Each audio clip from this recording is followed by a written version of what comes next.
dance, make it hurt.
These my dance, make it hurt.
These my dance, make it hurt.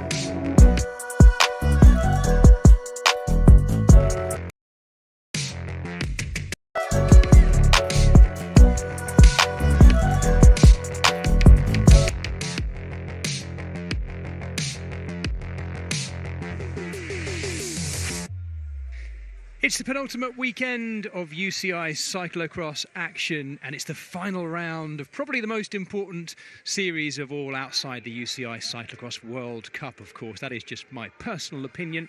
My name is Jez Cox, and I'm about to be joined by Jeremy Powers. We are bringing you the men's elite race, having already brought you the women's elite race from Middelkerke for the Noordzee Cross. This is how things stand. Lars van der Haar, after 7 rounds of 8, has a lead of 90 points by just 6 points over Michael van Turenhout, and Ellie Iserbyt just 1 point behind. They are all here today, and this series and the €25,000 prize pot that goes with it is between those three.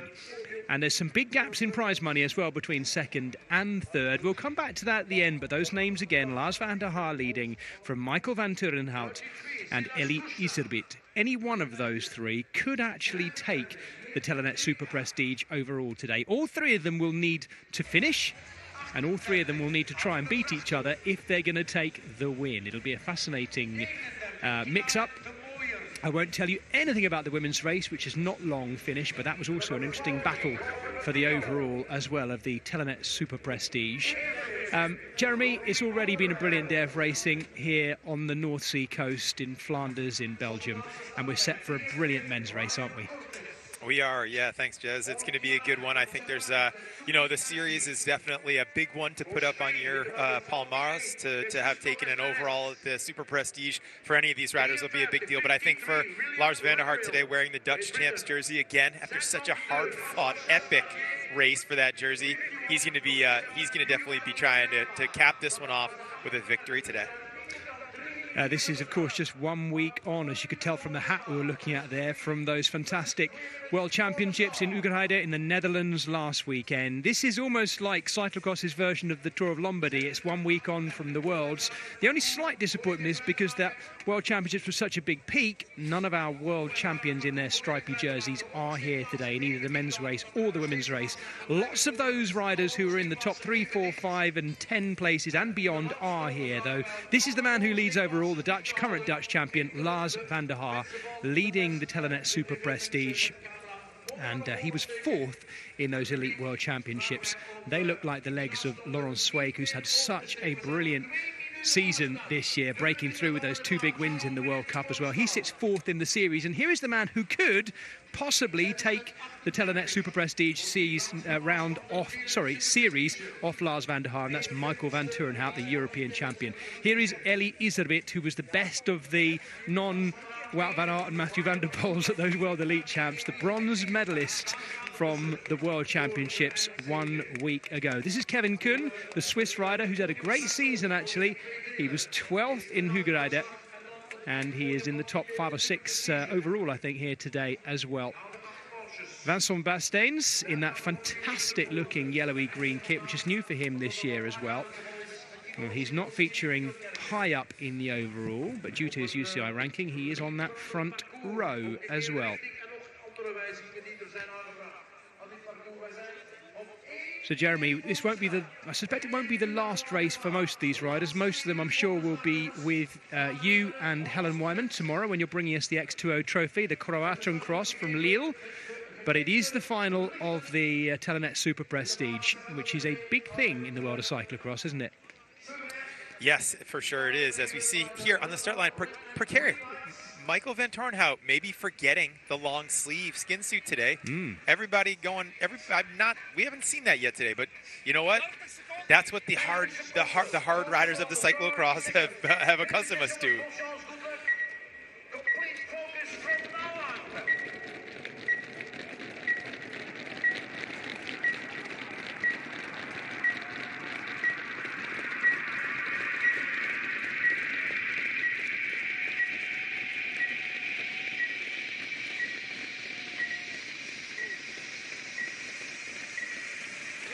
Well, it wouldn't be the start line of a men's elite cyclocross race were it not for the Lars van der Haar crouch over those bars. He looks to have got the best start as well in that Dutch champions jersey. And let me remind you, he is the leader of the Telenet Superprestige series. If Michael van Turenhout or Ellie Iserbyt want to take it off him, they're going to have to try and beat him by a good number of places. They are very, very close, though. 1 point only separates Ellie Iserbyt from Michael van Turenhout. So we're going to see a right old battle for the overall on here. But also, as Jeremy pointed out, a really big battle for this, one of the oldest. I think, Jeremy, I think you may have called this the oldest of the biggest of cyclocross races. Already a problem here. I think, is that Dan Suter there? No Lander looks, that is, there with a chain off as well so early on. In fact, both of the Dens Hatch, Mace, Hayes, gosh, I've got it all wrong now, haven't I, right at the end of the season. Those two, that is a real problem for 2 teammates there, both with a chain off, Jeremy. Yeah, both of them with problems. Right? That's unfortunate to have that right at the beginning. It's going to be hard to make up time, especially look at this. He got it stuck, looks like down in the bottom there, in the derailleur, in the spokes. That's Lando Luke said, and we saw this in the women's race. This is a really tough run into this step up, isn't it? It's turning into it. It's off camber as you run across it. Most of the riders there being forced to run that. Yes, very much so. But Niels van de Putte there of Alpecin de Koenig coming right across, staying on Lars van der Haar's wheel. We've seen van de Putte do some really good rides this year. Podium at the World Cup in Val di Sole. He's been very good at the end of the season previously in seasons past. He's one of the young and up-and-coming new generation of riders. Sweck just right behind him. Excuse me, I was actually corrected. It's Sweik is actually how that's pronounced. I was corrected over the World Championships weekend, which I'm going to try to continue to put into my vernacular. Yeah. So anyways, there though, Laurence is coming across here and trying to just keep this one a tight-knit battle right from the beginning. What I want to know, Jeremy, is who corrected you? Because, you know, you've got to trust their authority. Lars Boom. Lars Boom, right, actually. We'll go with that. We'll go with that. He should know. He should know. It was in good fun. He was not hitting me hard, but we were having a good laugh about it. Another problem, unfortunately. This is Joran Buschura. He's desperately trying to get his chain back on. He's not happy. The former World Under-23 champion for Krellen Fristad. So quite a few technical problems. The pits are going to be busy, Jeremy. What is going on here? Just mayhem right at the beginning of the race. Sometimes it's like that, but today the powers that be over the cyclocross race here in Middelkerke are not happy with some riders. So Laurens Sweik there, the first of the riders who are unclipping. He's also followed by Emil Vistringa, the European Under-23 champion, also running it. There's quite a few running it there. Most of the riders choosing to try and hop it. And then an even split as we get further down the field. Lars van der Haar, Dutch champion and leader overall of the Telenet Superprestige, leads. Niels van der Putte second, Elias a bit in third, Laurens Sweik there, Emil Vestringa right up there as well. Very fast start and tight packing on this, the opening lap of what will probably be something like 8 or so laps in total for the 2.7 kilometre circuit here, which is really bone dry, just inland from the North Sea, halfway between Ostende and Westende, and not far, of course, from Kokzijde, another one of our famous cyclocross courses. And Jeremy, this is a course where you've raced as well. Has it been kind to you over the years, this North Sea cross?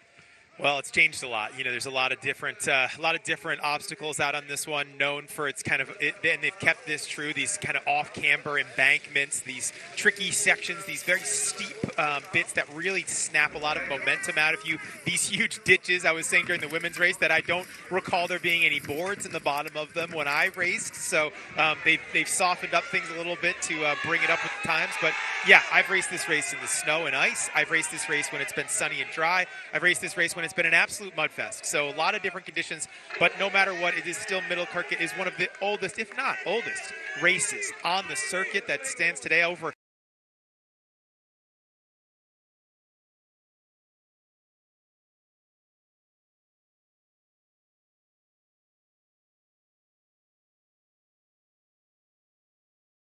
They're calling it back on Willerflits over 100 years. So century of cyclocross happening here in Middelkerke. That's unbelievable to think about. It does depend where you draw your stats from. I've drilled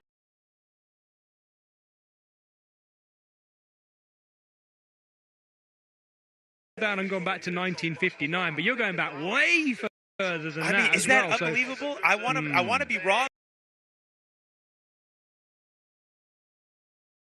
in that, but they're saying the Belgian Championships, the North Sea Cross boasts the oldest still existing cyclocross, the BK, since 1910, and a World Cup cross since 1950. That is remarkable, isn't it? It says not taken into account, but they have the race did start, they say, in 1959. But hey, I don't know, but they seem to know. And I'll tell you, those guys at Willerflits, man, they know their cyclocross history. And so I'm not going to, I can't deny them that. If they say it started in 1910, I'm going to give it to them. I'm surprised you Americans haven't come up with something even older. You just make one up. No one would know back over here.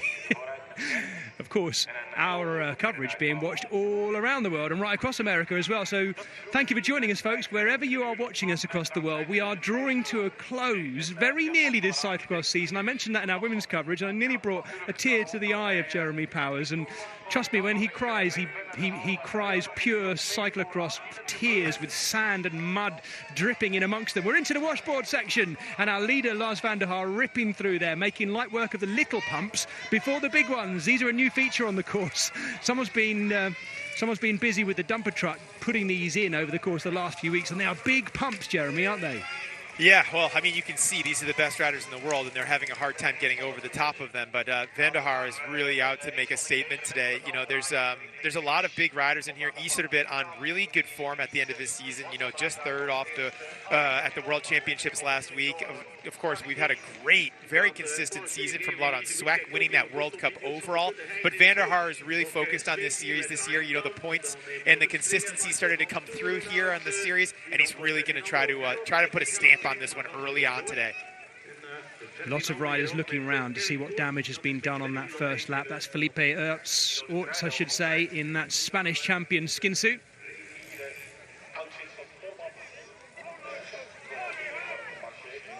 At the last of those big, what did I call it, upperties. The last of those big upperties, those steep run-ups, we actually saw Lars van der Haar have a little look back to see who was chasing. And it wasn't Iserbit at the time. It still was Niels van der Putte, but Iserbit has got past van der Putte.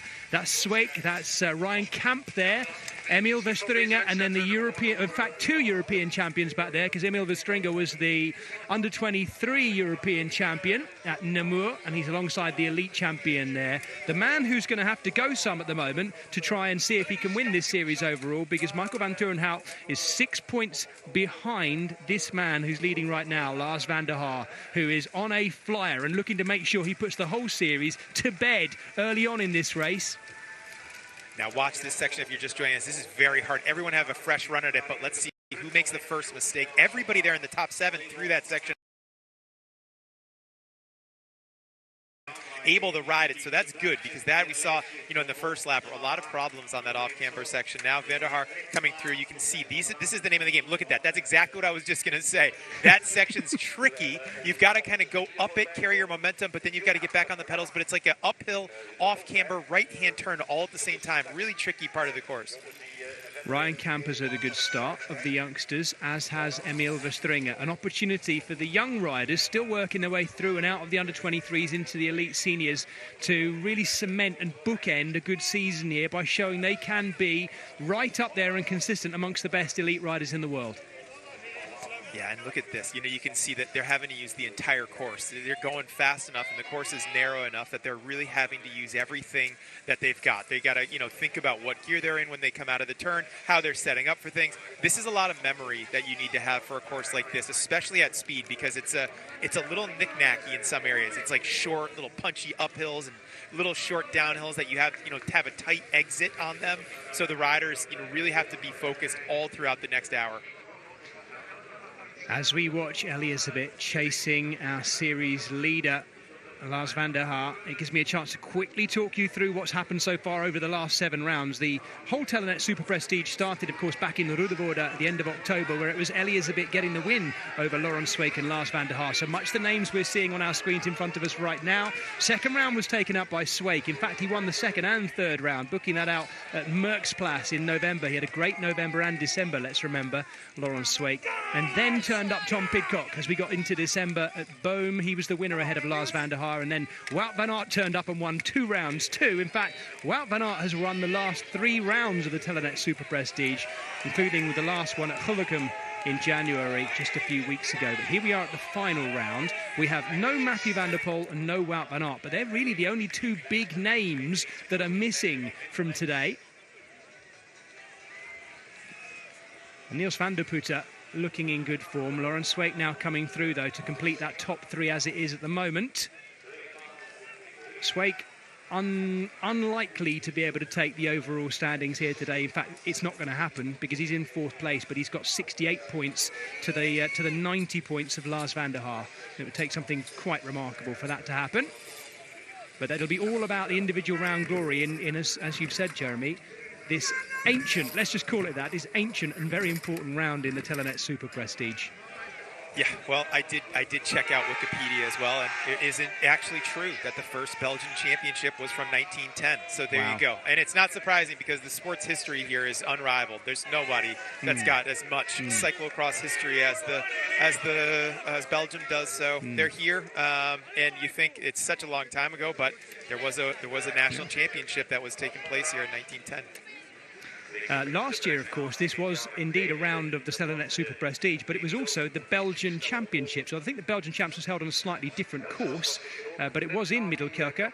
On that occasion, it was won by Wout van Aert, wouldn't you know it, of course. That's why he's been in that Belgian Champions jersey since then. Michael van Turenhout running through there in the European Champions jersey. Phenomenal. Everybody riding that sand strip section there, the Sandstrook, all through there. That was defining in the women's race, so we're not going to give any spoilers, but it was an important part of the track. These guys absolutely shredding that section like a rooster tail coming off of their rear tires as they went through it. So lots of horsepower in the legs right now. And right now, Van der Haar early on in the first 10 minutes of this race trying to establish a big gap, and it's called out Iserbyt, it's called out Sweeck, and now they're trying to make their way to establish this gap over Van der Putte and Kamp. Yep, the two youngsters there in 4th and 5th, and then this little group being led by Michael van Turenhout. He's going to have to do a little bit of work to come back. He was 5th last weekend in the elite men at the World Championships.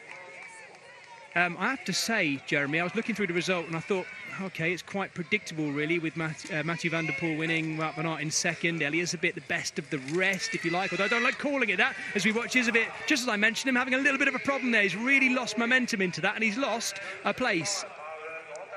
He has, and I think we actually in Middelkerke, we had, in the midweek race that they had earlier, it was crazy because Iserbyt and Sweeck had problems. They had a bit of a clash coming into a part of the course where there weren't any cameras, and it was talked about. And even in the pre-race interview, which we didn't show, there was problems. So Sweeck and Iserbyt with a little bit of smoke around their friendship right now. They've been kind of banging bars a little bit as the cross is, but apparently Iserbyt calling him out in a post-race interview saying it was a little too much, and he wasn't happy with Laurent Sweeck. So here they find themselves again, kind of in a duel for the victory here in Middelkerke. So we will have to see. That midweek race that Jeremy was referring to was the Park Cross in Maldegem, where I don't think this is a spoiler because it's long enough away now. It was Michael van Turenhout, the winner, midweek. Ahead of Laurent Sweeck and Ryan Kamp. So we're seeing the form of Kamp right now as well on our screens. And that's Joris Nieuwenhuis, the Dutchman, who's now come this season back full circle to really focus on his cross, stepping down from racing on the road at the very highest level with Sunweb and other teams, of course, and coming back to the dirty side of our sport. And seemingly this season, Joris Nieuwenhuis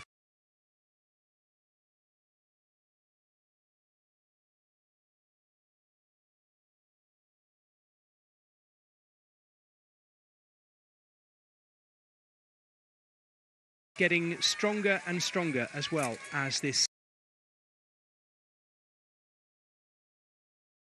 cross season's gone on. Just finding his feet again, Jeremy, I guess, to a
as you said, there are roosters flying in all directions. They slide left and right out of that. Big problems for Iserbyt, though. Yeah. Yes, yeah, he's just getting back on top of it, and he'll try and battle his way back in again. We've seen, as we've seen for so many seasons now, the way he uses his speed out of the corners and out of these turns, digging on the pedals and sprinting out of them to try and eat back into that advantage. I would not be surprised to see him get back in touch with these two. And Jeremy, they might not even know the problem he's had yet, because it's such a technical part of the course. They're just focusing on the trail underneath their tyres. Now's a chance for Lars van der Haar to look back, and he'll look back to see Sweek there, but no Iserbyt at the moment. Yeah, I think they are going to notice. It's a very loud part of the course there with the spectators. They'll for sure now know that he's not back there. They've changed the lead and things like that, but that's not good for Iserbyt. I mean, that's time that we saw this. We see this all the time, where you've got to make up that error, that loss of time, and for Sweek now to be on the front to continue to punch on. This could be a two-rider race very, very quickly here. Laurens Sweek here, who, as we know, has won 2 rounds, both in November, of the Telenet Superprestige, looking to see if he can get a round win right at the end. Again, Iserbyt just having a few problems, carrying enough speed into that, and just over the last one. I guess half the problem, Jeremy, is there's a flat between each of them. It's not a straightforward dip where you can pump and press into it and get any speed out of it. You've almost got to get a turn on the pedals. Yeah, his cranks and his lower, the bike being a little bit lower and him not having as long of a machine, I think that, but van der Haar's doing it, and he's on a very similar setup, so I think, yeah, he's just not carrying enough speed in between them, but this is the second time that he's had problems there. Then that problem in the sand there is also adding up, so he's had a couple of errors here that are adding up. He also had to put a foot down on that big steep 180 with the embankment just after it. All of that adding up and putting Iserbyt just 5 seconds back, but I do think that that's going to continue to go out now. That is the group for fourth, led by Ryan Kamp. Also in there, Kevin Kuhn, the Swissman, for Tormans. Hopefully we'll see them come through this bend again, because there's a tasty race there between 5 or so riders who are battling for fourth place right now.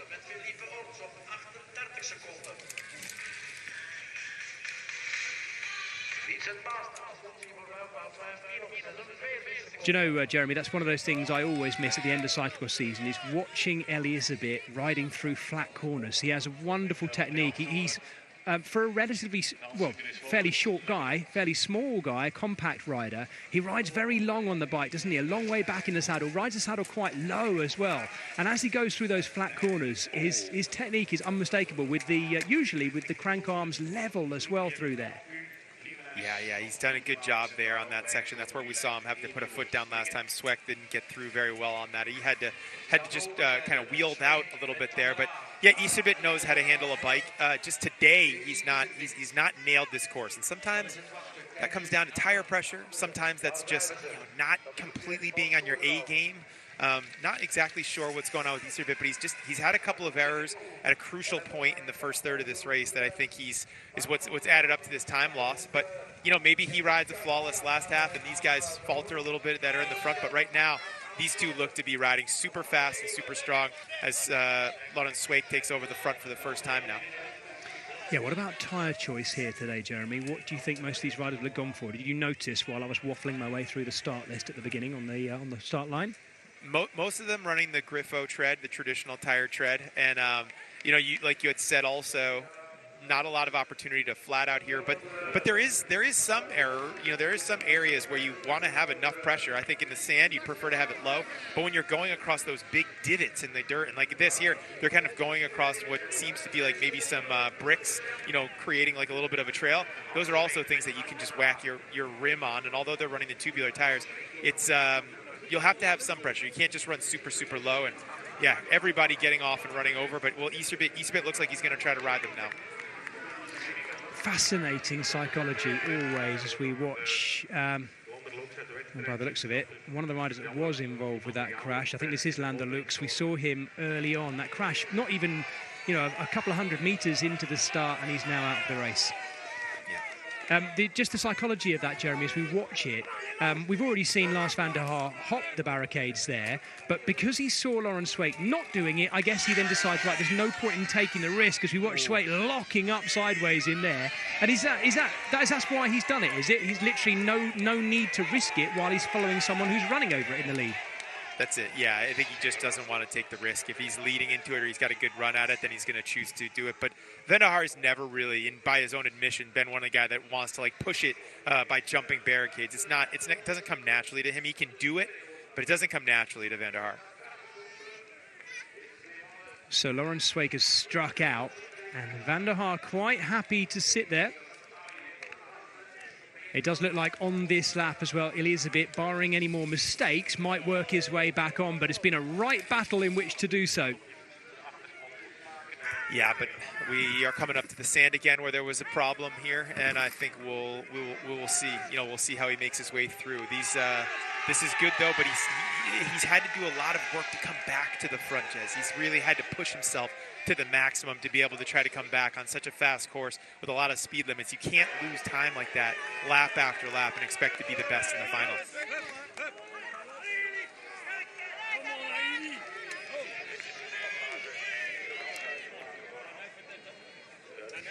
Here we go into the deep sand. Laurens Sweeck leads in first, the Kwellam-Fristads man. The Belgian leading the Dutchman. Lars van der Haar is off and running. Elizabeth still riding at the moment, trying to find his way through. There is something of a rut there, Jeremy, but we can't see it from here. Yeah. Van der Haar should have led into that section, I think, and he realizes that now. I don't think that will be. I think it's unfortunate, but Iservitz had to do a lot of energy to come back. But I think Van der Haar is, in my opinion, riding this the strongest now. Since Sweeck has been on the front, he's made just teeniest little errors. We're really criticizing, or critiquing this at the highest level. But Van der Haar's been flawless today, and I think that he's got an opportunity here when he goes to the front to put together a good lap and put time into both Sweeck and Eli Iserbyt. That is the race for the top 10, and I've just noticed a rider that I hope we get a chance to see again, and I know we will because he's inside the top 10. And I think this rider I'm about to mention had one of the best rides of those World Championships last week. Gerben Kuipers, sixth in the elite men's race. Unbelievable, considering he started this season as effectively an amateur, working in a factory and racing alongside it. Gerben Kuipers, at 23 years of age, was sixth in those men. There he is, in the purple here, of the Proximus Alpha Motorhomes Dolcini. What a ride by him 1 week ago, Jeremy. And he has got to be signed up by one of a big team, surely. Yeah, you would think. It's a wild story. This isn't an easy thing to break into. And I saw him when I was there on site. He's racing for the podium at the World. To even be in that position is, it's an accolade. It's something you put on your resume. I mean, like, I don't know. It was unbelievable. It was an awesome ride for Gerben Kuipers. Absolutely. When you consider as well the names he's in amongst, Mathieu van der Poel taking the win, of course, ahead of Wout van Aert, Elizabeth, Lars van der Haar, Michael van Turenhout, and then Gerben Kuipers. What a ride. So we will watch out for how things develop for him during the course of this season and into the next cyclocross season, but mark your card because he is going places. Joris Nieuwenhuis has distanced himself, though, from that group, and he's up into fourth. Kevin Kuhn is chasing, Ryan Kamp there, the Dutchman doing likewise, and here comes Kuipers. Will we see Kuipers working his way closer to these three who at the moment are still riding away with it, but little mistakes being made by Elizabeth. I can't help but think, Jeremy, Elizabeth would be in a better position if he could get in the front here and lead with a bit of clear space in front of him. I think this is Van der Haar's race to lose personally. Jez, I've firmed up my opinion of this, so there you are. But I do think that Van der Haar's riding the best. I think he's on a really good day. I think he's very motivated. He was really smiley in his pre-race interview. He was talking about, wanting to solidify this victory. He comes out here today and he's on really good form. He's got good legs. Okay, I'm going to say that Laurens Sweeck is going to win this. I think he's going to sit on and just let Lars van der Haar do everything, and he's going to pip past him just off the last bend onto the tarmac and beat him in the sprint. That's what I think is going to happen. Who cares Fair what enough. I think? No, but let's see, though. Certainly Sweeck looks, well, what should we say, uncomfortably comfortable, sitting there. But he hasn't made any mistakes just yet, which can't be said for Eliasabet, who is still sitting in third place. I just wonder whether Isabet can just muscle his way in front of at least one or both of these two, and then just settle a little bit. He always strikes me that sometimes when he's following the wheels, he tends to make more mistakes than when he's in the lead. I know that could be said of probably most riders, but with Isabet, maybe even more so. Yeah, watch there. You see this. You see Sweck. They drop right off that little shelf on the right-hand side. It's so narrow through this section. The fans are loud. They're yelling. It's a lot in your ears. It takes away that kind of that sense that you get around the course. So the riders are going to be used to that. But you watch. You can see here just how this is, how tight this course is as they come into these sections. Really got to keep your head up the whole time. There's Sven Nys on the left-hand side of your screen giving some encouragement to Van der Haar as he comes through. No one needing to go in the pits, hitting those ruts as they go through, setting up wide for the turns. There's a lot of just little things you have to remember, where you've got to set up, where you've got to slow down, where you've got to get back up out of the saddle to get the speed high again. It's a fast track, a bumpy track, but also a really technical track that you've got to have memorized completely in order to execute. So once again, the two leaders dismounting, but Eliasabet choosing to hop the barriers and just sprint back up to the back wheel of Laurens Sweeck. Here comes Joris Nieuwenhuis, who's on a good ride here today, the Dutchman. It says they're riding for Team Sunweb, but of course he's in the colours of Balois Trek Lions. He's going to jump the barriers neatly as well, Nieuwenhuis. That skill doesn't lose him. Of course, he's now coming towards the end of a full season of cyclocross. The last few years, he's ridden little bits here and there in amongst racing for what was Sunweb. Into that section. Yeah, it's not even flat, that corner, Jeremy. It's sloping towards us, so it's off camber away from the riders. Yeah, Van der Haar, though, is putting in a big effort here and trying to establish more of a gap over these guys and put people in. This is it. You've got to put this together, though, now. So Van der Haar's done some pretty good work here to bring the pace up, even though Isabet's made the effort to come back across. But now he wants to lead into the sand, and that's what I expected. He wants to come into this section in the front and see what he can do, and that would mean that Sweck and Isabet now would have to go kind of head-to-head. But let's see what happens. Let's not get too ahead of ourselves as we go into this next part of the course. Isabet there, almost looking as if he's just holding off and leaving himself a bit of clear space before then closing up along the off-camber grass there. We're about to go into the deep sand section. We're very close to the North Sea and the beach itself. We're only a couple of 100 metres further inland. You can't see the sea in any of our shots here today, but it is there, and the sand is a nice little hint to that. And the sand in this deep sand section is really deep as well. They're about to turn onto it. Isabet still holding that little bit of a gap off the back wheel of Laurens Sweeck. Lars van der Haar, as we've had every lap so far, about to lead into the deep sand. Let's see how he goes now. He's coming down here, and they drop in. It's a bit of a downhill as they roll in. You see him just staying on a big gear, shifting down now. It's going to be all about getting his body weight back, head up, pushing the bike out in front of him. Look at him, riding this absolutely perfectly. Sweeck, very focused as well as they come through. Is everyone going to ace this section? Van der Haar, though, with a gap, and now punching it straight away.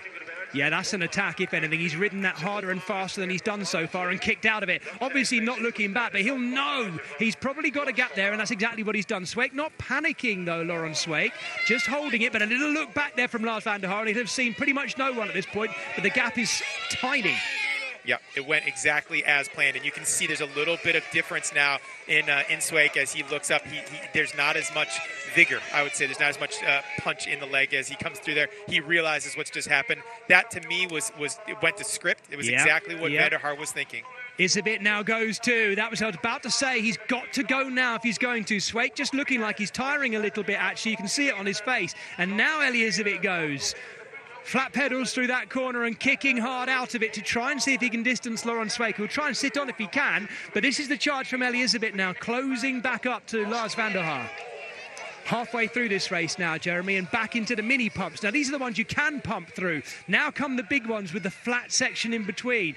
Does Lars van der Haar? Yes, he does. He gets a couple of pedal strokes in there, one on the downstroke and then one in the middle section. Just enough speed there for Isabet to get back over. They are a nuisance, those things, an absolute nuisance. For a lot of our viewers watching, Jeremy, they wouldn't even make it over them. I think I'd struggle as well.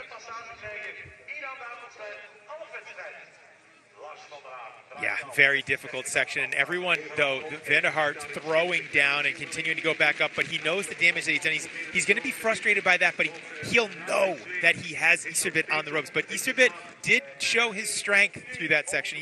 He would be one of the favorites. They did battle at the Worlds, going for that third spot on the podium. It was between Van der Haar and Iserbyt. But right now, Van der Haar's going to know what he's up against. Iserbyt clearly got the legs today, but technically he hasn't been perfect. And that's where Van der Haar has to continue to stay strong mentally. And that's what Sven Nys is going to be yelling on the sideline to him. Stay strong mentally. You've got this. You're doing good. He'll be watching the big screens that are out there and giving advice to his rider all throughout the track. This is Gerben Kuipers, Ryan Kamp and Emil Verstringer. Three of maybe the next generation of big stars of our sport already breaking through, of course. Emil Verstringer, the European under-23 champion from Namur. And we're watching Joris Nieuwenhuis here, trying to see if he can get back in contact with our leading three. And here they are. Elisabeth has now done what I said he needed to do and get in the front. My suspicion is now if he can stay there, Jeremy, you'll see him make less mistakes. Yeah, you were saying that, and I'm convinced you could be right. I don't know, but I do see him slowing the pace down, which is not good news for Van der Haar, because I think Van der Haar is the strongest. Watch this section now. This is important part. Can everyone get through this cleanly? No, Sweck with a problem there, but everybody else there. Sweck will recover from that, but that's what I mean. This is 2, 3, 4 bike lengths through there. Van der Haar right on Iserbyt. I do believe that Van der Haar will go back and fight for the front before the sand. That's where he's the best. I think that we would expect him to attack there so close to the finish line. If they're going to stay together, he has a clear advantage in that section. That very steep run-up we've just seen, or ride-up, that very steep ramp they've just gone up there. We saw one of our female elite riders, who I won't mention who it was, it's not a spoiler really, but who also is very keen on rolling the big gear, a bit like Lauren Sweek is, also having problems there. I guess when you're racing, you go by rider type, don't you? The riders will slot into what they would normally do, but you watch it and think you're gonna have to be putting out megawatts to roll up that in what looks like such a big gear. I know it's deceptive because sometimes riding style can make it look like they're in a bigger gear than they are, but Lauren Sweek is definitely one of those who presses on that gear, doesn't he? Yeah, he does. I think the lower cadence, you get a little bit more traction on the rear tire. There's Sven again just giving insight to Lars as they go through, but it's to each their own. You know what I mean? Each rider has a different style that they bring to be able to get through this. For Sweek, it's big cadence, and he's historically done that. So Elisabeth just now conceding the lead to Lars van der Haar, who leads the series overall into the barriers. I wonder whether Lars van der Haar thought he might be able to pressure on the other two. Iserbyt still choosing to hop them. Not Sweek this time, though. Joris Nieuwenhuis swooping over to the same side we saw him do before. What's that about, Jeremy? Why is he coming off the racing line there and going wide? Is it some It could be a little there? bit muddy in between. It could be a little bit kind of like almost like when you get like a 4x4 car. But you see also on this side, sometimes in the middle of the course, the barricades are a little bit they have a little less height on them. Yeah. So I think that's probably my sense, is that there's either better underground in the middle to rebalance themselves to get ready for the second plank, or it's just a little bit lower and the other side's a little bit higher. Viewers at home around the world might be watching the background of the shot there and wondering why on earth they aren't taking in the lovely pump track that's there. It's a relatively new pump track, that, and it looks really good.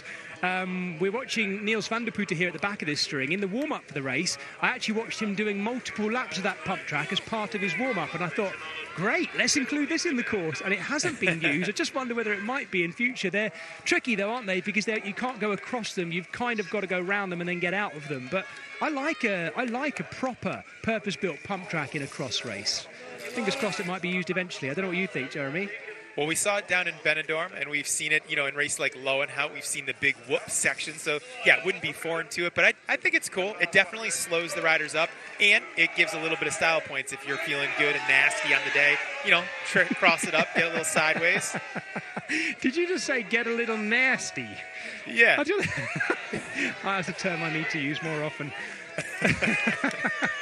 I know what you mean. Long as you don't do a pidcock and cross it up a bit too much. Watch the sand here coming up. Here we go in the sand, and now Van der Haar on the front. I said he wanted to lead into this, and here he comes into it. Boom, into it, but sideways a little bit. Loses a little momentum. Can he pick it back up? Oh, Iserbyt though sideways, really fighting to stay on. This is where those riders lost a ton of time, but everyone looking to be able to get through it clean this lap. Hey, Joris Nieuwenhuis is getting closer, and look how smoothly he rides rides it, the big man too as well, just allowing a little bit of slide off the pedals and back out. Kevin Kuhn also looking good through there, although he's all over the place. Joris Nieuwenhuis is on a good ride though. You never know, he might have time over these next 4 laps to try and latch up with these 3, particularly if there's any slowing amongst them. Yeah, you can see this section. This is where you're seeing Laurent Sweeck. He's a little gassed after the sand section. You can see it in his body language. He's doing a great job at keeping a poker face here, and he's staying right on it. But in that one section, you can just see his body language after he's done with the sand. He's just a little bit fatigued. So you were right, and I think that Sweeck could potentially be trying to wait for a sprint and say, you know what, I'm not gonna try to ride the front again. I'm gonna follow the wheels here and see how far I make it. And if we get down to a sprint finish, I like my chances. I did enjoy that there, Felipe, saying to Toon van der Bosch, off you go then, you roll through. I'm just going to be sitting here. He's a canny operator, knows exactly what he's doing, and it worked as well. So he's a bit leading into the big pumps first with those flat sections in between. They are losing so much speed on each one of these. My goodness me, that is, whoever put them in is either exceptionally cruel or a non-cyclist or both. Yes. Honestly, I don't think that the riders would like those. They're so peculiar and so steep, and they're so bizarre. I can't imagine that the riders would love them. I think they'll give them some praise, but I think deep down they'd be kind of annoyed by those.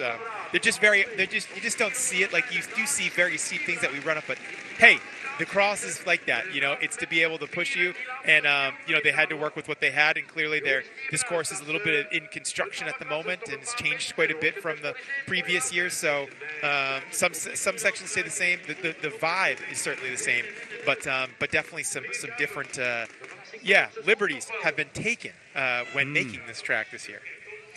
Well, right now it's not looking like the overall 25,000 euros for the series win is going anywhere other than Lars van der Haar, because his nearest challenger, who sits 6 points behind him, Michael van Turenhout, is battling away in 6th or 7th place there in that European Champions jersey. And Joris Nieuwenhuis has latched up with those in the front. So the man who's been steadily improving all season is now battling for the win in the final round of the Telenet Superprestige here at Middelkerke. My name's Jez Cox. I'm alongside Jeremy Powers, and we're bringing you the penultimate weekend of UCI Cyclocross action here at the home of cycling on Eurosport GCN. Tomorrow, Jeremy will be alongside multiple British champion Helen Wyman as they bring you the penultimate round of the X2O Trophy Cross from Lille. Don't forget the final round, of course, is the following weekend, the Brussels University race, as we see Laurent Sweeck using the barriers there at the edge of the course to pull himself up a little bit. Little bit of a gap there. Sweeck has let that gap go, and in a way, Joris Nieuwenhuis might do well to get in front of Sweeck if that gap continues to open up, because he is the man on the charge. Yeah.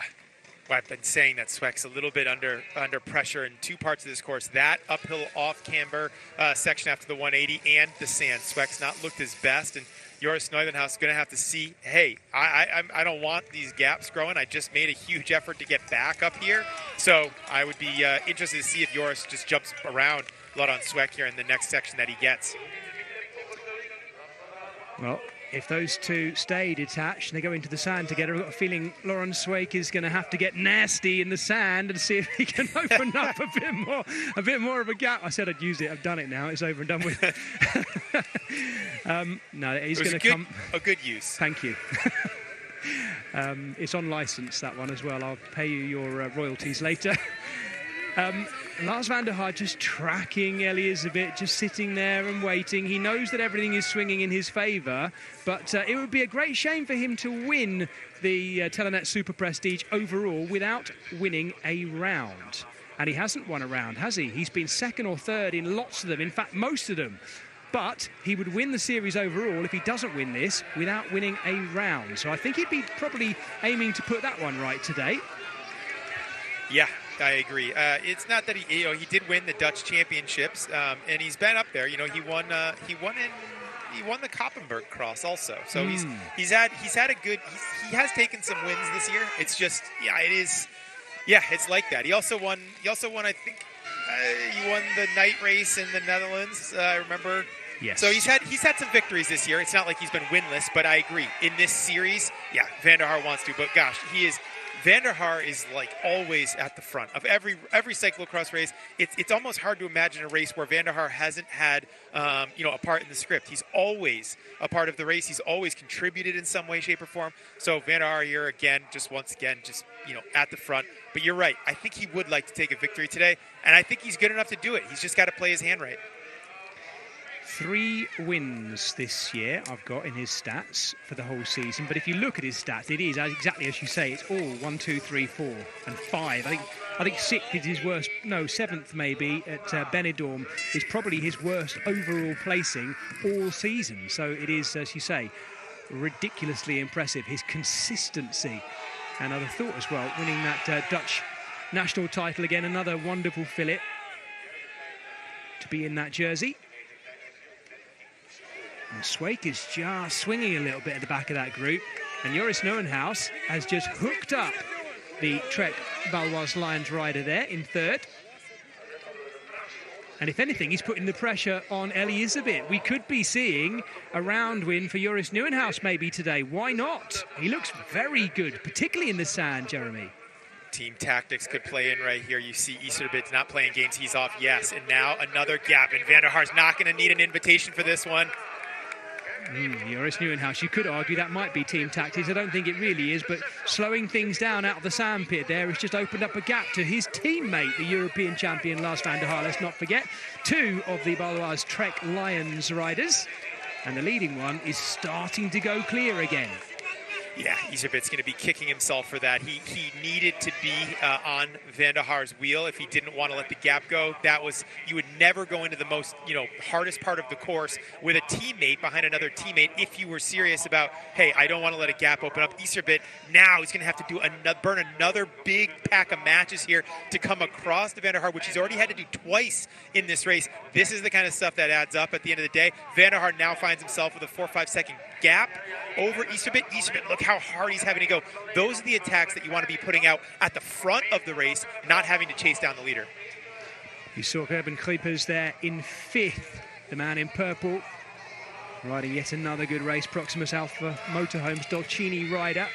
He will see if he can close up to the back wheel of those riders. He's not far behind 4th place either. Elisabeth once again having to give it everything to get an upper, and he comes off the last one with a right old bang as well.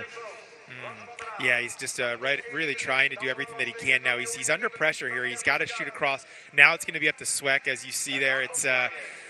This is an interesting one because I think Sweek's under pressure. I do think this is a race between Van der Haar and Iserbyt. And look at that, Van der Haar now head down. This is a focused effort. He's going to try to do this whole lap 110% to be able to break Iserbyt with only 3 seconds gap. He's going to need to really stay on the gas now. This is Kliepers trying to close up to the leaders here, and he's getting close to it. Kevin Kuhn just falling a little bit further back.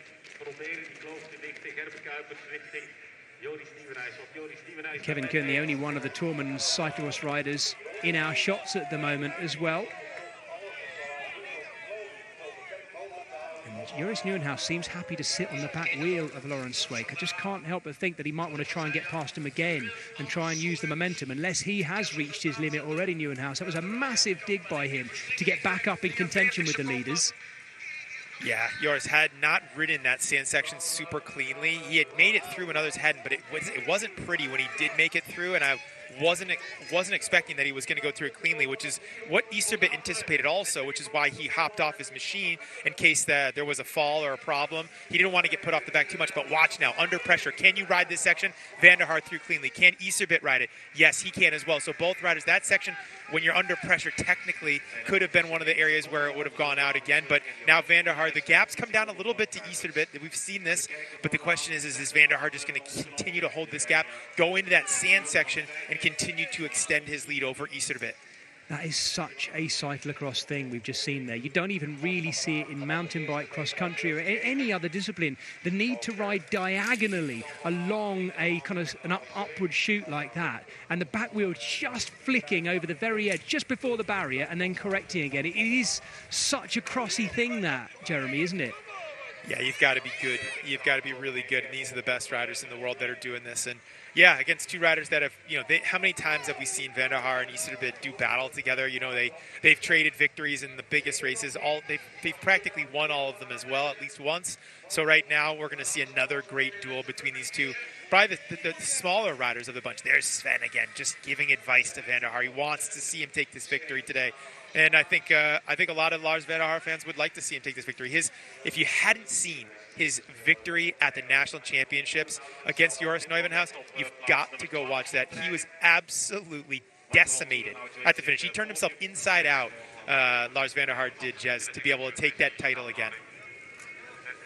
Yeah, you can never accuse Lars Van der Haar of not giving it his absolute all. Of course, different riders show it in different ways. You were referencing, Jeremy, the poker face of Laurens Sweeck.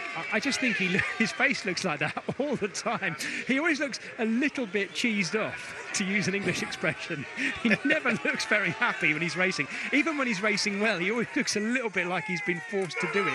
But that's just his facial expression when the effort's on. But you're right, it is. You wouldn't want to play poker with him because you can't tell what on earth is going on, other than that he looks a bit annoyed.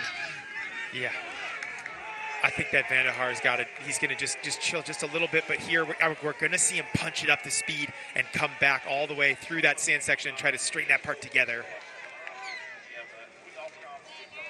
Van der Haar there just looking back to see what Iserbyt's doing. There is a couple of bike lengths, 1.5 maybe, if I'm being generous. And they're headed towards the deep sand, and they know it. Lars Van der Haar wants to lead in there first. Penny for the thoughts of Ellie Iserbyt.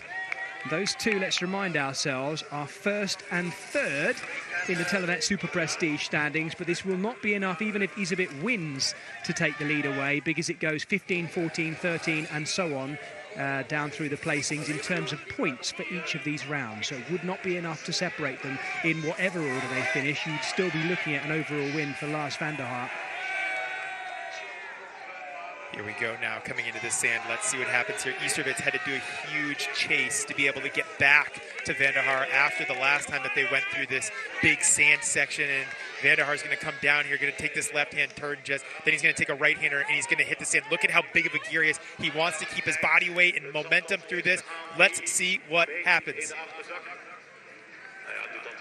Both of these riders making it look so easy, but it so is not. If you were to try and ride that, if you're watching at home, it is so deep, that sand. And Ellie Iserbyt, they're losing momentum very late on as well. He just got stuck in the rivet, stopped pedaling for a moment and lost half to maybe a full bike length. Joris Nieuwenhuis is running through there this time as well. I don't know what's happened in the run-up to that, but no, it doesn't look like he's had a mechanical. Ruben Kuipers is now closing up on the back wheel of Joris Nieuwenhuis as well. We're going to have a very close finale here over these last 2 laps. Iserbyt going to have to come back again. Could this finally be the straw that broke the camel's back, as we say here? And that is just another time. Look at how hard he's got to go to try to bring Van der Haar back. Van der Haar's got to keep eking these seconds out and keep the pressure on. Van der Haar on the limit now, though. That's what his face looks like when he's at 110% talking to his mechanics. Whew. Well, Sweeck is edged out now. I wasn't sure. I thought he was looking really tired a couple of laps ago, but he's got away from Joris Nieuwenhuis, and I think Joris Nieuwenhuis is now feeling the effects of that massive chase he made in the first half of this race, because he's got Ruben Kuipers right behind him through the mini pumps, Lars Van der Haar. Let's see how these two cope now as they're getting tired with just over 2 laps to go through the big ones. Yeah, Lach now. Iserbyt's got the track record of not riding this section perfectly, but it does look like he's brought enough speed this time, and he's really just trying to stay on it, trying to get Van der Haar back. But man, he has had to fight hard. He's not been kind to himself with the errors and the problems that he's had throughout the day. He's really had to use a lot more power than Van der Haar, but Van der Haar's ridden a much cleaner race all day to be able to get to this position. Now he's coming in towards the end of this one, and he's he's going to have just not so much longer left, but let's see. It's going to come out at about 102, 103 for the finishing time, so they still have another 13 minutes or so here to go. It's going to be a bit longer than an hour, that's for sure. I wonder whether it might be. We saw Ellie Iserbyt there go for the drops and really sprint hard that time to ensure, sorry, not Ellie Iserbyt, Lars Van der Haar, to ensure that Iserbyt couldn't get back on the road section as we've seen him do earlier. That was a deliberate move there to make sure he would go into these hot dogs and these dead turns without Iserbyt on his wheel. Let's see what happens here as they come through now, just getting into these sections of the track. Easterbit still not able to close this one down. I mean, he's had to do 4 or 5 additional efforts that could have been attacks that would have turned into a race victory with a good padding of time. But unfortunately, he's had to just keep chasing back all throughout this race. As you see now, Kuiper's coming into that 180, taking over from Neuvenhuis for 4th spot. Let's see what Van der Haar can do. Can he continue to just bend the tape here, push this course around, and really extend over Easterbit? Does he have Easterbit finally on the ropes? Watch this. This section to me is very, very significant in the race, although each of them riding it very strongly. Let's see, what can Van der Haar do on these on this next section, or is the sand the only place where he really has the upper hand over Easterbit? It's something that I'm wondering. How much can Easterbit come back now, Jez? Just over and over all throughout the course of this race. Yep, over these last 2 laps, this is where we're going to see it. It's so close, but as you know better than anyone, Jeremy, in cross, that kind of gap is very, very hard to close, particularly when you've got 2 riders who ride in such a similar way to these leading 2. You talk about how often these 2 have come together and clashed in races. That's got to be for good reason. They've got very similar physical makeup. Their stature's pretty similar, and the way they ride these courses is pretty close too. And it's maybe no surprise they keep coming together. I agree. I agree. I don't know. We'll have to see over on Cyclocross 24. We'll have to do a head-to-head battle and see what their careers have netted them out. But Easterbit a little bit younger than Van der Haar, so he's a different generation. Van der Haar, 31 years old. I would say Easterbit maybe in his mid-20s, just off memory. And I'm not sure, but they definitely have a very similar skill set. I still believe today that Van der Haar is ridden a really good race, but nothing is for sure. Bike racing's like this, and nothing's a given. No, true. Jeremy there just mentioning cyclocross24.com. We should give him a shout out because us and most of the other commentators here use that resource all through the season. As I know lots of cross fans at home will as well for all the latest stats. So a big thank you to them for keeping everything up to date all season. Once again, an absolutely invaluable resource. We have no ties to them, but I'll give them a shout out because without them, well, I'd be pretty lost at times as well. It is very useful. Swake dismounting there, and here comes Kurban Kuipers and Joris Nieuwenhuis, who are battling for 4th place, and maybe, let's see, battling to see if they can catch back up with Laurent Swake and battle for the podium. We were treated to such a good battle between Wout van Aert and Mathieu van der Poel, Tom Pidcock during the Christmas period. Of course, no one will forget the World Championships that we just witnessed. Now we're seeing another awesome head-to-head battle between Easterbit and Lars van der Haar, 2 champions in their own right. Van der Haar with 4 or 5 bike lengths over Easterbit as they come through. Van der Haar coming to his favorite section of the track momentarily here as he gets ready, and can he continue to do damage? Easterbit hasn't been able to sew this one right back up, Jez. He's had to kind of sit back and wait a little bit. He's been trying to, but he's burned so many matches today against Van der Haar. Can he come back, or is this going to be the final nail in the coffin for Easterbit as they come into this sand section again? Lars van der Haar does keep looking back, though. Maybe that's because he keeps leading, but he does keep looking back. He's nervous, isn't he? And he knows that along that off-camber grass section, we now see Laurent Swake on. They're both so good through there, so fast through there, that it's very even. But you're right, still, Elisabeth has not closed the gap. It dangles much the same. Yeah, let's see now they're coming in. This is an important moment in the race now. Let's see. This is of course the battle here for 4th spot, but let's see what happens in the sand coming up. Right, looking for that long shot of the Roosters being sprayed left, right and centre through the flattened dip. Here we go. Lars van der Haar, bike all over the place. Elisabeth, can he use anything through here? He lost momentum last time through here, and it was about where he is right now. He's ridden that much more smoothly, and Lars van der Haar once again looks back. It could be.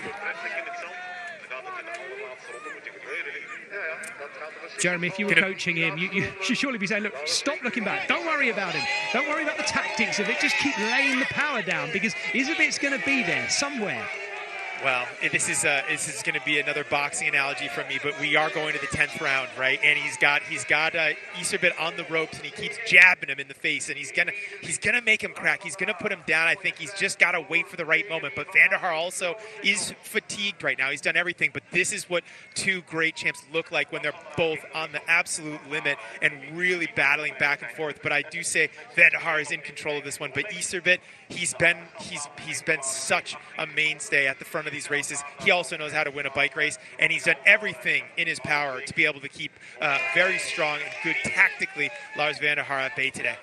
Well, if we're going to keep the boxing analogies going, he's back off the canvas, and, well, he was for a moment there, back in touch. Can he keep it together over the pumps for the penultimate time? 1 lap to go as they cross the line this time, and he's lost another bike length there, I think, by the looks of it, Elizabeth. He is not riding those pumps as smoothly as Lars van der Haar, and he's going to have to work again to get back in contact with him.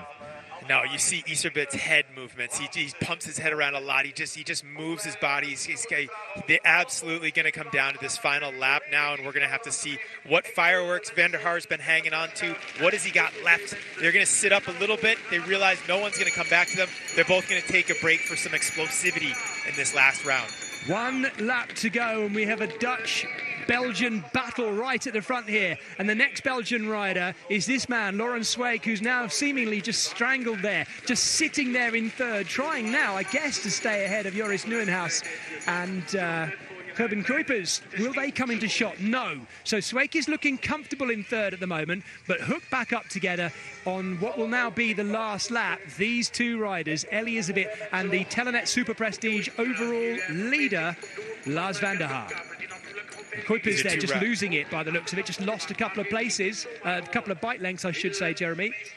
Yeah, good battle behind, but these two riders at the front know each other so well, and in my opinion right now, Jez, the race comes down to the sand. This off-camber section, assuming both these riders ride it, now Van der Haar deciding, I need to take the front over. I'm going to drive this race, and I'm going to be in control, taking a very, very aggressive stance as he goes through here. He doesn't want to leave anything to chance right now, and that's what I've been seeing from Van der Haar. He wants to lead this race, and I expect that he'll lead it all the way down to the sand. This race the race is definitely two there. I don't see a lot of areas where you can pass after the sand. Oh, no! Just as you're saying that, he's not made any mistakes so far, and Lars van der Haar has slipped. He's going to have to take advantage of this Elizabeth, and he's looking back, though. I wonder if that's good sportsmanship. I don't know whether he's looking back to see if Lars van der Haar can get back on, actually. But let's see it again, Jeremy. Every single lap I was saying that this was one of those areas of the track that I was watching, and there it happened. Van der Haar just slides out, but he recovered so well. He knew, don't wait, don't think about it. But Iserbit's not going to take that as an opportunity. He's going to take that opportunity, and he's going to jump straight away. Van der Haar's on the ropes. Iserbit's on the ropes. I still believe that Van der Haar can make this attack back, but he's going to have to use matches that he would have liked to use when he was on the front of this bike race. For a millisecond there, he'd have had a kind of a slump in his heart, a moment of, oh no. But then he's going to get that shot of adrenaline afterwards, the battle to come back on, and now he is chasing in a way that we've not seen him have to do so far in this race. He has looked faultless in the lead. Is this the moment, though, that Elizabeth does what I said he needed to do early on, which is get clear and have clear space around him? He tends to make less mistakes when he's like that, and let's say it, Elizabeth has made loads of mistakes so far in this race and had little niggles and problems. The man who hasn't is Lars van der Haar until this moment right there.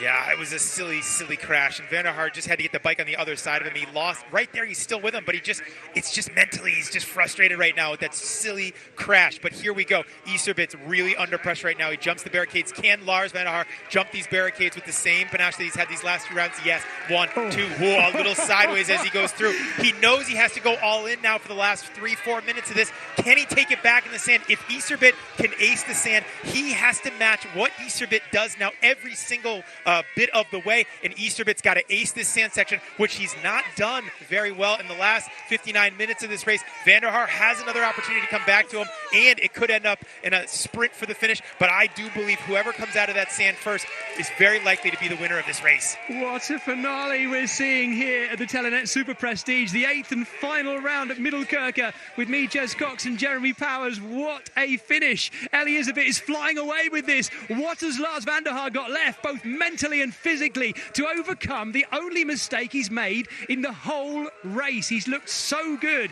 He's going to win the Telenet Superprestige overall, but he's not yet won a round. He looks so good for doing exactly that up until just moments ago, wiping out at the top of that really nasty, greasy, grassy slope. And Elizabeth, as we've seen him do so many times before, is now in cruise control and kicking hard.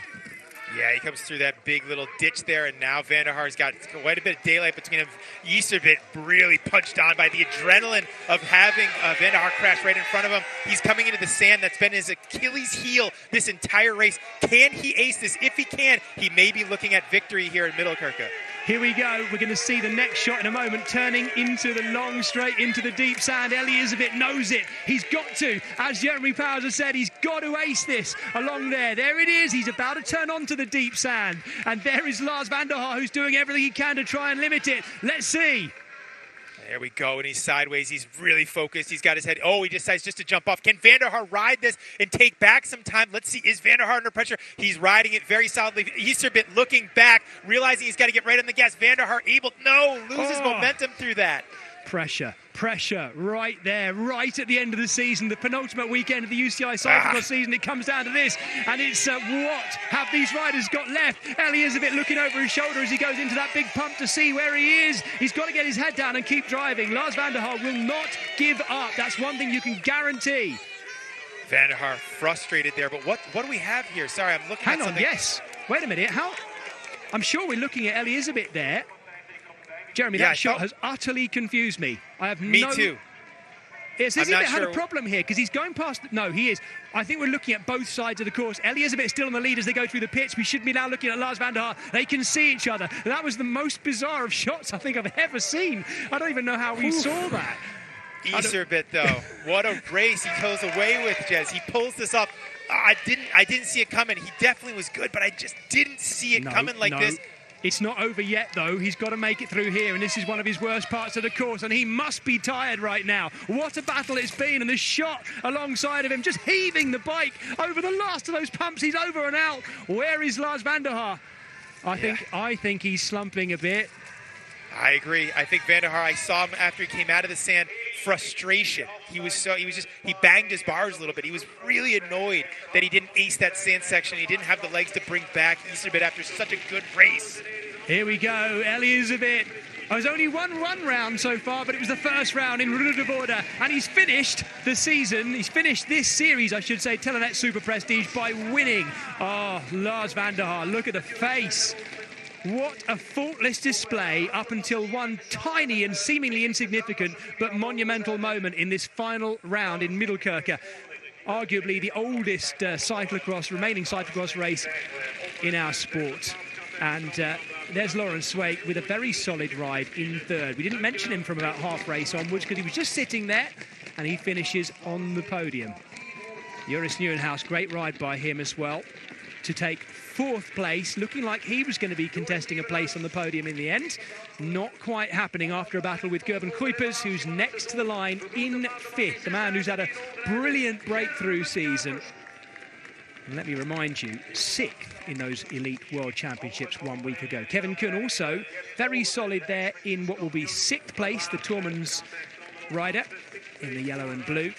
The Swissman also had a very good season this year. And that's our top six.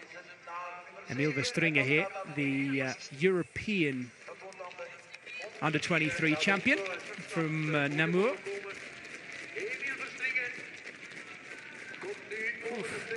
And I think Niels van der Putte is next. Yep, who was leading, of course, early on in the race. Felipe Orts is going to have a sprint with Michael Van Turenhout. Van Turenhout is going to finish on the podium overall.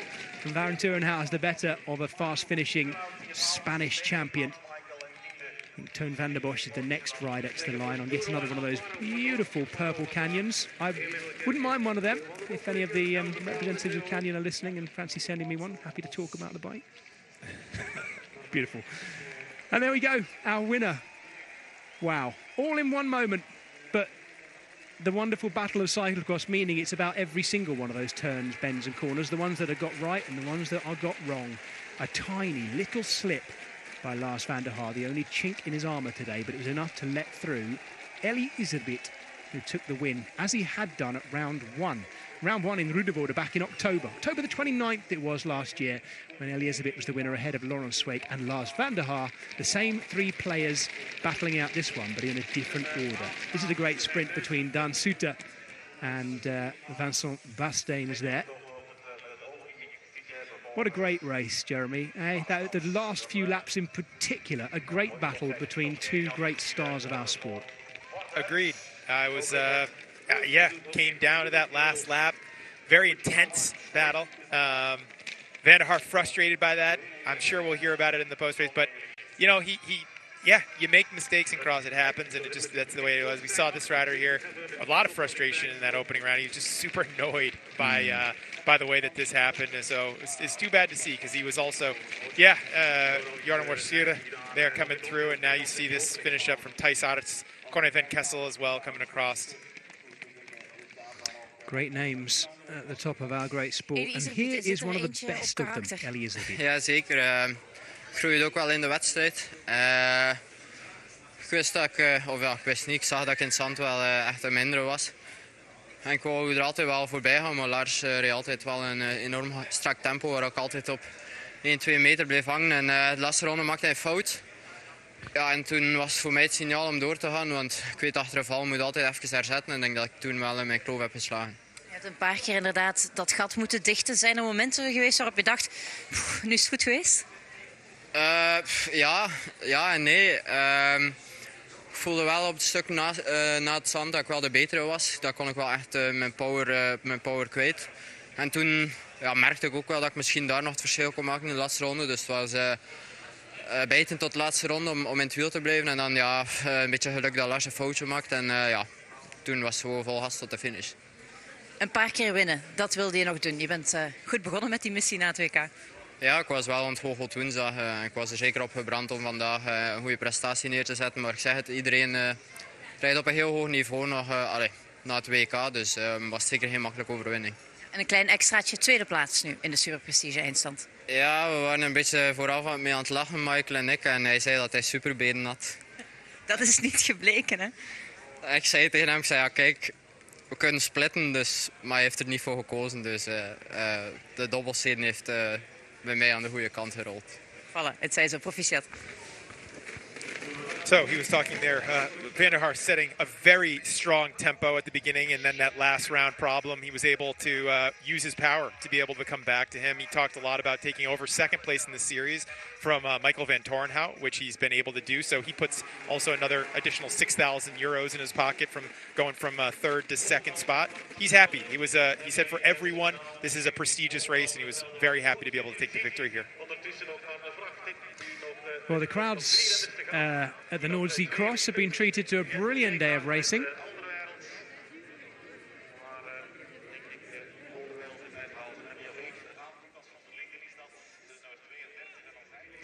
And thankfully for them, they have not got wet today. It's almost as if we are into springtime now, I guess. Eating our way into February as we are, Jeremy, and edging our way into the very, very last of the cyclocross season. Don't cry, please don't cry. Michael van Torenhout. Je zei net dat jij blijkbaar vooraf had gezegd dat je superbenen had, maar dat bleek dan toch niet zo te zijn. Nee, ik probeerde mentaal hem een beetje te kraken voor die tweede plaats in het eindklassement, maar nee, ik voelde het na Maldegem dat echt wel een beetje opgeraakt. En natuurlijk vandaag in zo'n wedstrijd wordt dat wel direct zichtbaar. Gewoon geen goede benen dan, of speelt er iets anders? Ook een beetje mijn rug, maar natuurlijk als je slecht gevoel hebt, kent iedereen wel last van de rug. Dus hopelijk heb ik vandaag, of hopelijk morgen toch net iets betere benen. Ja. Bel je dan dat je die tweede plaats in de eindstand nu kwijt bent? Ik wist dat het heel moeilijk ging zijn. Ik wist dat jullie echt wel hoe we voelen of hoe bezig is voor het moment. En, ik heb er wel voor gestraind, maar ik voelde gewoon dat het niet ging. En dan heb ik wel nog mijn wedstrijd gewoon uitgereden om toch ergens een goed gevoel over te houden. Merci en succes morgen. Yeah, it certainly did look a little bit more leggy, particularly after that midweek win today. Jeremy didn't look quite at his best. No, he didn't, and I think, he will race again tomorrow. That's what she was saying at the end. Good luck tomorrow for you, and we will see how he goes in Lille, but I'm not sure. Michael van Torenhout is, great rider, but I think today, ninth place is not what we would have expected. Op weg naar die knappe vijfde plaats. Ja, er is langs een paaltje te korte bocht afgesneden, maar tot maar na de finish dat ik het zag, maar ik voelde nog niet zo, dat is een beetje part of the job. Je hebt weer een stevige inhaaljacht moeten rijden, hè? Die start was minder, maar wel vijfde in eigen dorp. Ja, de start was niet slecht, maar ook niet goed. En dan de eerste rondes was het terug weer een beetje in het ritme geraakt. En dan na 2 rondes begon ik erdoor te komen. En Ja, dan kon ik blijven opschuiven en dan kwam ik nog bijna vooraan aansluiten bij de 3 leiders, maar dan trokken ze door en dan zat ik op de limiet. Maar ik kan niet durven dromen dat ik hier vandaag nog veilig zou worden. Dat is een mooie seizoensafsluiter. En wat nu? Even vakantie? Ja, nu ga ik 3 weekjes de fiets aan de kant zetten en dingen doen dat ik graag doe en gewoon niet meer eventjes een keer niet aan koers denken. Geniet ervan. Merci. Yeah, so he was just talking there about the end of the season coming up. He's going to take 3 weeks, no bike, it sounds like, and he's got. I could have gotten that all wrong. I'm not a fluent Flemish or Dutch speaker, but I do my best here. So give me some slack if I'm getting it a little bit wrong. But he was talking about being in the hunt and ending up 5th place. He was really happy to be able to do that. It's been a great season for him. 4e plaats op je verjaardag, is dat waar je tevreden mee kan zijn? 4th spot. Ja, meer dan for you, tevreden. Joris. Ik was na het WK ziek geworden. Je hoort het nu ook nog een beetje aan mijn stem. Eigenlijk vanaf woensdag of donderdag dat ik me weer ietsje beter voelde. Ik had griep gehad. Dus ik verwachtte gewoon niet zo heel veel vandaag. Maar ja, er zat toch meer op dan ik dacht. Misschien omdat ik jarig ben inderdaad. Misschien kun je dan altijd iets zeggen, hè? Dat zou kunnen. Je hebt wel nog iets kunnen betekenen ook voor je ploegmaat. Dat was een heel mooie zet eigenlijk in de zandbak. Ja, ik bedoel, ik dacht ik kan het altijd proberen. Ik kwam erbij. En ik zag Lars naar de kop gaan. En ik wist gewoon dat dat een cruciaal moment was. En ik moet zeggen, ik kwam er oprecht gewoon niet goed doorheen vandaag. Want ik zat de hele tijd een beetje te kloten daar in die zandbak. Maar he had to close back after the sand, but it wasn't intentional. Ik heb eigenlijk niet gevolgd nog, maar ja. Hij heeft niet gewonnen, nee. Oh nee, ja. Nou, in ieder geval het eindklassement. Dat heeft hij wel. Dankjewel, geniet nog van je verjaardag en zoek goed uit. Hè. Exciting ride by him today, looking really good as well. Good to see the fans out for Gerben Kuipers as well. Notice, by the way, Jeremy, I don't know if you saw this, that on their kit, the Proximus Alpha Motorhomes Dolcini kit, it actually says UCI Women's Continental Team. On the men's kit too, which I think is unusual. Here's the thing. Honestly, I give them a lot of credit because you know what, you gotta run what you brung, and you gotta do what you gotta do. Seriously, I mean, look, if they're not a huge budget team, and we know they're not, he's got to use what he's got, and I give him a lot of credit for that. The heck with it, get out there and do the thing. He can race his bike good, and he's going to use that team to launch himself to the next thing. And he's made a heck of a lot from the opportunity that he's gotten with that program this year, hasn't he? Absolutely. What a rider. Really, really exciting and going places, battling and showing, as you say, that with limited resources, there we see that moment from Elizabeth where you could have early on thought, nah, it's not his day. You'd be wrong, though. Yeah, well, we'll see. This was the beginning of the race, and it was good. It was a really, the 3 of these guys, but it was interesting because during the middle, while it looked like it was going to be a 2-person race at one point between Laurens Sweck and Lars van der Haar, then Iserbit found his legs, which is exactly what he said. I think that Iserbit was the strongest rider in the race, but he wasn't technically the best, and it just came down to the last lap where van der Haar visibly was really frustrated with how he rode it, but gosh, he was the best technically all day, but not maybe the strongest. Was Lars van der Haar I mean, he must have known he's only got to finish in the top 3 or 4 and he's almost guaranteed to win the series overall anyway. Is he maybe trying to hold things? I'm just wondering why he kept looking back throughout the whole race while he was in the lead. Is he trying to win today using as little effort as possible? That sounds ridiculous, but thinking about tomorrow maybe as well. He's 31 racing age. This was the mistake that he's going to just kick himself for. This doesn't make or break van der Haar's career, but he would have liked this. And I think that's it. He just had an opportunity and he unfortunately missed it because of a stupid crash on a section that he had aced 9 out of the 10 times that he did it. But unfortunately, it just comes back to that. And Iserbit, was able to just keep the momentum and the mental strength. He comes into the sand. He rode the sand just fine enough. Van der Haar didn't do anything special, and this was the outcome. You have to admit, of course, that although these fans love all their cyclocross stars, Elizabeth, of course, is a Belgian rider, and this race is in Belgium. As it has to be said, Jeremy, I know we always keep on talking about our big series like the Telenet Superprestige, the Exact Cross, and what have you. We always talk about them as being Belgian and Dutch series. They're not, though, really, are they? Pretty much all the big races are in Belgium. I know last week's Worlds, of course, were in the Netherlands. Here we go. Eindwinnaar voor het eerst in je carrière van de Superprestige. Ja, dat is waar het vandaag mee begon, dus dat is mooi. Is het wel met een dubbel gevoel dan, omdat this je is really special for me to net take the naast die overall of overwinning the krijgt? Superprestige. This Ja, is, nou ja, very ik heb sowieso de eerste halve koers maar met één doel gereden. Dat was wegrijden van zoveel mogelijk man. Om in ieder geval die top 6 zeker te stellen. Daarna voelde ik dat ik misschien wel de beste in koers was. Zeker rond het zand. Maar Eli was toch nog wel heel goed vandaag. En als hij daar niet mee wil koersen, dan wordt het heel moeilijk om daar vanaf te komen. Hij leek inderdaad lange tijd te beter, maar dan een kleine valpartij ook. Wat gebeurde daar precies? Ja, ik zette misschien net iets te vroeg kracht en mijn voorwiel gleed weg. Ja, heel zuur, want ik wilde daar eigenlijk helemaal geen druk zetten, maar gewoon daar als eerste doorkomen om daarna druk te zetten. En nou kreeg Eli die kans en ik zat een beetje kapot. Je bewijst wel hoe regelmatig je bent dit seizoen, want je wint nu de Superprestige. Geen overwinning in dat klassement, wel andere natuurlijk. Maar dat bewijst regelmaat. Ja, ik rij mijn beste seizoen ooit en daar ben ik heel trots op. Ik baal heel hard dat ik vandaag niet heb kunnen winnen. De laatste rondes geloofde ik er toch echt wel in. Maar ik denk dat ik toch misschien iets te veel kracht in het begin van de koers heb verspeeld. Maar ja, ik reed voor het klassement. Ik heb van tevoren gezegd ik ga voor de aanval. En ik heb er gewoon een mooie koers van gemaakt. Ga je het op een speciale manier vieren? Ja, we gaan nog een paar koersen rijden en dan gaan we het vieren met iedereen van de ploeg. En maken we er het moois van. Dankjewel. Yeah. He could be happy with that. Yeah. I didn't catch everything at the end, but look at those two young Lars van der Haar friends out there. They call him the Jack Springer, and he's just because he's a wily little thing. He's just one of the Belgian commentators nicknamed him the Jack Russell. Excuse me, the Jack Russell. And just after that little dog just getting out there and getting after it, and he showed that aggression today. It was great. Dan vandaag niet. Ja, toch wel. Het was niet mijn beste dag. Ik zat eigenlijk overal op de limiet. Ik had het gevoel dat Lars echt de beste was. En dan is het Lars looked like he was the best. Derde plaats dan het hoogst haalbare voor jou vandaag? Ja, toch wel. Ik voelde mij zeker niet te beteren. En het moest dan al heel goed allemaal in zijn plooi vallen dat ik echt voor die overwinning ging meestrijden. En ik voelde gewoon dat het te rap ging. Jullie waren wel snel met z'n drieën weg.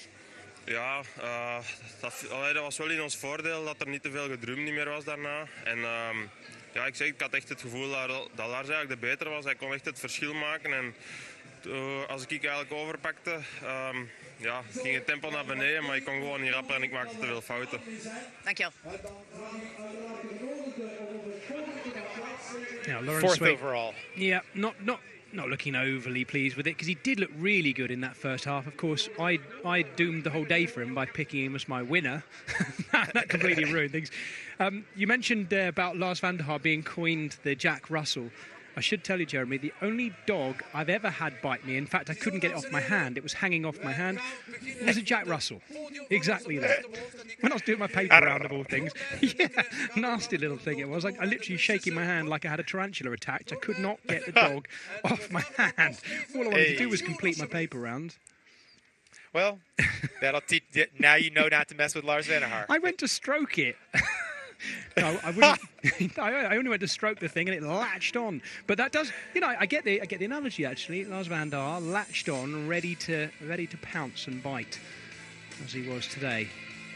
Yeah, well, I did an interview with Van der Haar back in the day for the GCN Cyclocross podcast, and there's some great stories in there where he talks about that and he talks about some other things. Go back and have a listen to that if you are still with us and you are looking for a little bit of intel on Lars van der Haar's story. So since then, has had a child with his wife Lucy van der Haar, and so yeah, he's got a cool story, and he's been doing this forever. He's one of the icons of the sport, and a great dude, a really good guy, just all around like the kind of guy you want to hang with and have a beer with.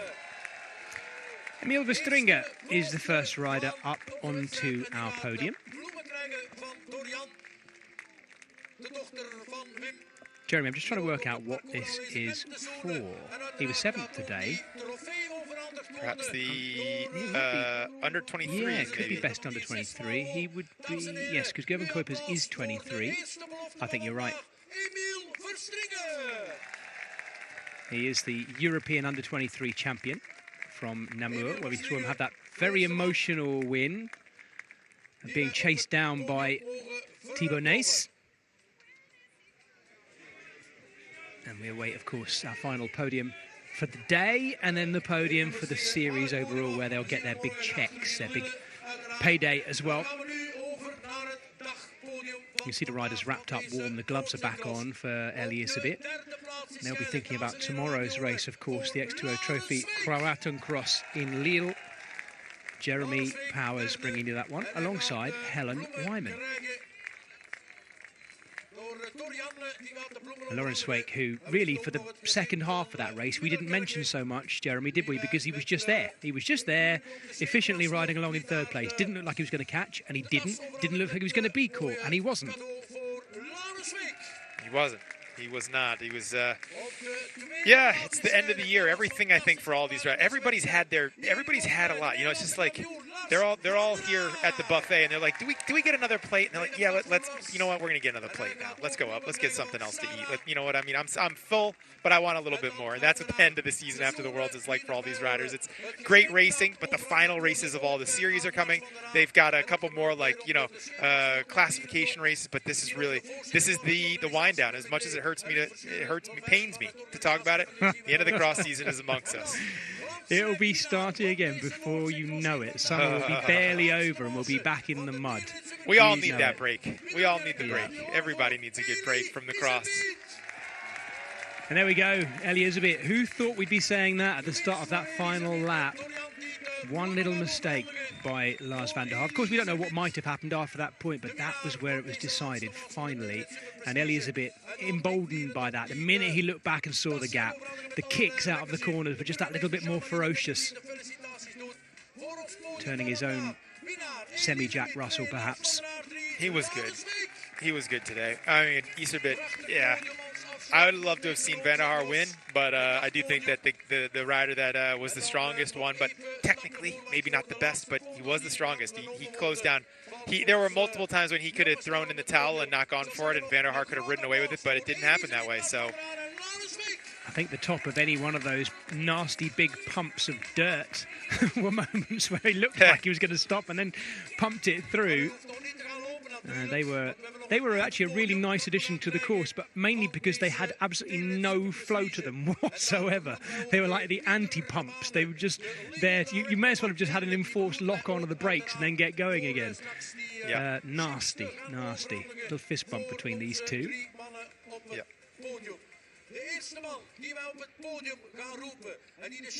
Yeah, three great champions of our sport. I mentioned that Mathieu van der Poel and Wout van Aert aren't here. But in their absence, three absolute heroes of the whole season, and I mean that in the truest sense of it, the whole season, and yet another one of them. Michael van Turenhout in third place overall in the Telenet Superprestige series. Also didn't win a round, but was very consistent. Fourth in Ruddervoorde, third in Niel. Is it Niel or Nile? Niel? Neil. I've never known. I've called it both different things every time. It happens. There we go. In fact, he's Michael van Turenhout. Sorry, Jeremy, go on. Michael van Turenhout found his long sleeve jersey and his gloves. That is strange, isn't it? There you go. Maybe fancy getting a bit more vitamin D in. He's elongating his season by staying well. That is one of the things we haven't talked about, Jeremy, is how on earth did you stay well during the season and not get ill? Because you get ill and you lose. Suddenly it's your whole series gone because you've missed a round. Yeah. What are the tricks? What are the tricks to not getting colds in the winter? Michael van Turenhout did get sick though down in Spain for Benidorm. He wasn't able to race that race. Had a fever the night before the race, so wasn't able to compete there. So it happens. But you know, there's such big athletes that it happens quick. It's not like most regular people. You know, they're so fit and they're so healthy that they get through things quickly. But yeah, I think it's a $6,000 difference between today's race for Michael van Turenhout and Eli Iserbit. So Iserbit owes Michael van Turenhout a beer, although he wellly deserved it. But yeah, Van der Haar taking home the big check. Yeah, a good day at the office for everybody. Absolutely, that will definitely help. We were talking about the women's race. They also took home the same purse. If you're still jamming with us here, it's awesome to see. You know, they still took all that prize money home, and it's a good chunk of change. Absolutely. It's in actual fact, it's 67,500 euros in total, because the prizes go all the way down to 8th place for men and women. And for those of you maybe who aren't so long in the tooth of watching cycling, you might wonder why on earth we're talking about it being a good thing that the men and women are paid the same thing. It hasn't always been the way, and it's been like that throughout much of sport in actual fact. Now, thankfully, and rightfully, men and women across both sides of our sport being paid the same amount of money in prize money. Now, Elizabeth very happy with his second win. It is a bit of a shame that Lars van der Haar wins the series without winning a round, but he has been Mr. Consistent, as he was all the way through that. And he'll be delighted, particularly with the paycheck, Jeremy, as we say. Well, there we go. The fans enjoyed it, we enjoyed it, and I hope you at home enjoyed it too. We certainly did. From me, Jez Cox, alongside Jeremy Powers. You can catch Jeremy again tomorrow alongside Helen Wyman for the penultimate round of the X2O Trophy. But that's pretty much my cyclocross season done. I've enjoyed sharing it with you folks throughout this year, and I look forward back on the cyclocross with you next winter. And enjoy the final 2 weeks of cyclocross action here at the home of cycling, Eurosport GCN.